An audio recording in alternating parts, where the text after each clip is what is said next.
చెట్టు సాయం చేస్తుంది వాయువునిచ్చి, మట్టి సాయం చేస్తుంది జీవనమిచ్చి, నీరు సాయం చేస్తుంది దాహం తీర్చి, నిప్పు సాయం చేస్తుంది ఆకలి తీర్చి, నింగి కూడా సాయం చేస్తుంది గొడుగై కాచి, పంచభూతాలన్నిటికీ పంచే గుణమే ఉంది. మరి మనిషికి కొంచెం కూడా లేకుంటే ఎలా? ఎదుటివాడికి చేసే సాయం మన ఇంటి గూటిలో పెంచుకునే పక్షి లెక్క. మనం ఎటెగరేసినా తిరిగి మళ్ళీ మన ఇంటికే వస్తుంది. అందులోనూ మన దేశంలో ఏ పన్నులు పర్మిషన్లు అక్కరలేని సుఖమైన పని సాయం ఒక్కటే. ఇంకా ముద్దుగా అర్థమయ్యేట్టు చెప్పాలంటే, చిన్నప్పుడు బలపానికి చింతకాయ అనుకున్నట్లే.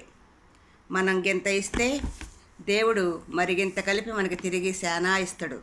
అందుకే పొద్దున లేచిన దగ్గర నుండి మరలా నిద్రపోయేదాకా చిన్నదో పెద్దదో ఏదో ఒక సాయం చేద్దాం.